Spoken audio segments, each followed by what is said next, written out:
So finally Limbaugh says, well, where did Lincoln get it, do you think? Well, I was brought up on the King James Version of the Bible. My mama taught me Hebrew and Christian scripture. So I said, well, Solomon was a wise man. I said, Ecclesiastes. So he laughed, I laughed, I go off the show. Again, standing here before you, I get a telegram from Rabbi Daniel Lapin of Seattle, Washington. Dear Mr. Kemp, thanks for the plug to Hebrew scripture, but you're wrong. It was Genesis 41:39.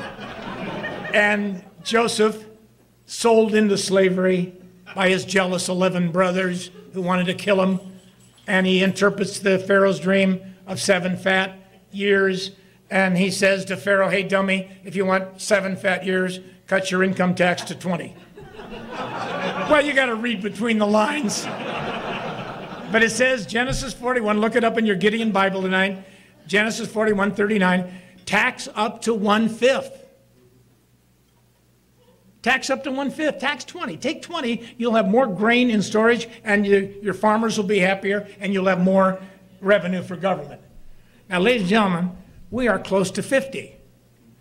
If you earn $1 of income, it gets taxed. If you save it, it gets taxed again. If you put it in investment, it's taxed as capital gains. Our capital gain taxes are unindexed, so you get taxed on the capital gain that's real and the capital gain that's inflated.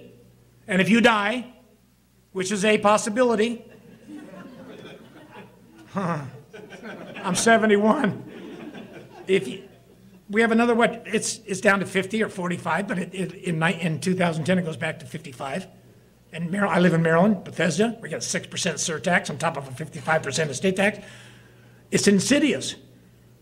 Reagan knew intuitively that this country could not get moving again until we reduced the regulatory burden, the tax burden, the monetary burden of inflation, which was eating away the dollar at 13% a year under Jimmy Carter, under the policies of the Fed under Jimmy Carter, and then the appointment of Paul Volcker, and the reduction in tax rates, the reduction of regulations, and the attempt to limit spending, albeit it's tough with Congress, we got America moving again.